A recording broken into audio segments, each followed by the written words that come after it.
Democrat Reverend Raphael Warnock defeating Republican challenger Herschel Walker in the Georgia runoffs. Warnock's victory securing a firm majority for Democrats in the Senate and closing out disappointing midterms for Republicans. Here with more, we've got Yahoo Finance's Rick Newman to help us break this down. Rick, what did we see ultimately play out and transpire in Georgia? And what does this mean for Georgia's future as well, perhaps as a swing state?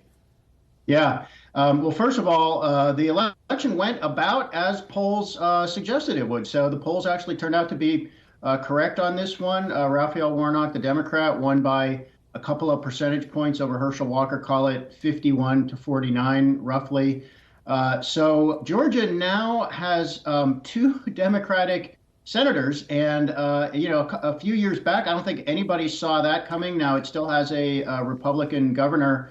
But we're seeing a realignment of what you might call the swing states in big elections. So it used to be Ohio. As Ohio went, so went the nation. Not so much anymore. Ohio has tended to become Republican, but we're seeing swing states emerge in Georgia and also Arizona, purple states. So this is all going to play out, of course, in 2024. But for now, the net result of the midterms for the Senate are that Democrats actually gained one seat.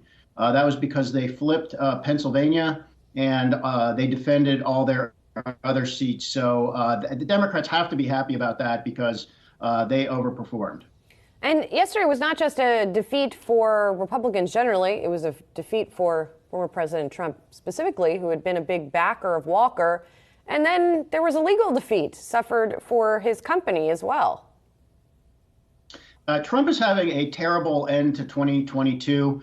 So in this lawsuit in New York City, where the district attorney there has been prosecuting Trump's company for tax fraud and related things, a jury found the company guilty on all of 17 counts.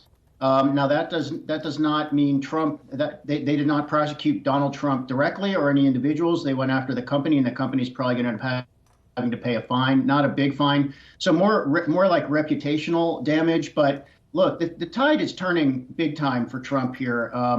There are other legal cases against him that are getting considerably more serious. There's the federal case with the Justice Department and the classified documents Trump took after he left office.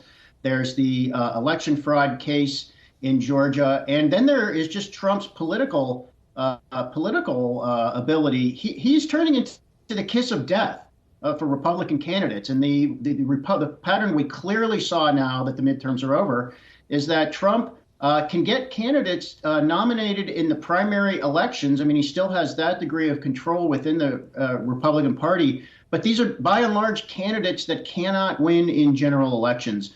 So Trump is becoming a multiple loser. I mean, he obviously had an upset win in 2016, but he cost Republicans control of Congress in 2018. He lost in 2020. He directly lost the Senate because of the two runoffs in Georgia for Republicans in 2020. And now he has contributed to a major underperformance by Republicans in 2022. So I'm sure Democrats are hoping that Trump's influence continues to dominate within the Republican Party because maybe he'll help them lose in 2024. Yahoo Finance, your columnist, Rick Newman, always bring that fire for us. We'll talk to you soon.